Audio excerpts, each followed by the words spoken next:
It's been a month since there were reports of Russian bounties upon American military forces, and yet the White House has done nothing to push back on Putin. What is the delay?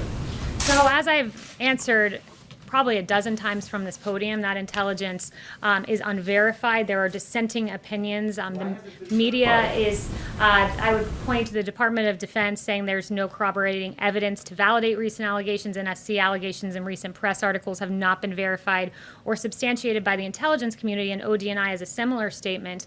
But look, this president acts. He is not afraid to stand up to Russia. He's done so repeatedly when our adversaries have directly targeted U.S. or coalition partners. The president did not hesitate to act. Look at Syria in 2018 when dozens of Russian mercenaries were killed in a retaliatory defensive strike.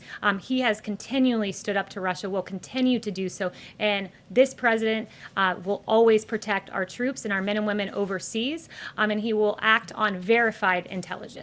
Bill. Thank you, ma'am. So Colorado, Hawaii, Oregon, Utah, and Washington all have automatic mail-in ballot systems. The White House has made its position clear on absentee ballots and also the concern over these universal systems. Does the White House think that those elections are fraudulent or more at risk of fraud?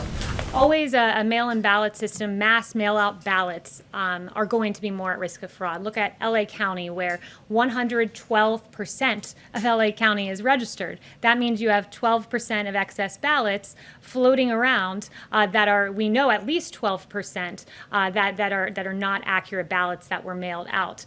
This is a very basic concept, and it's one that the media has done a very good job reporting on, not just Jeffrey Toobin at the New Yorker. You also had the Washington Post article on this that the president held up yesterday that says the results that they've seen in a study showed that there's an unexpected stress test of mail balloting systems, many of which were designed to handle only a small portion of the vote and are not ready to scale up in response to a pandemic. That was Washington Post. There was another great ABC piece, mail-in voting delays in primary caused Pennsylvania to sound alarm about November.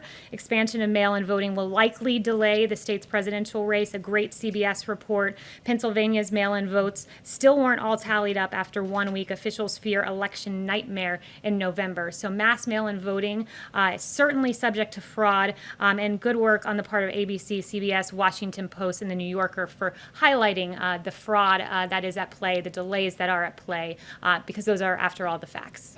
Another quick one. The chief sounded quite frustrated a second ago. Is there any situation in which the White House would walk away from negotiations on Phase 4? I won't get in the middle of the negotiations, and I'll leave that to the chief.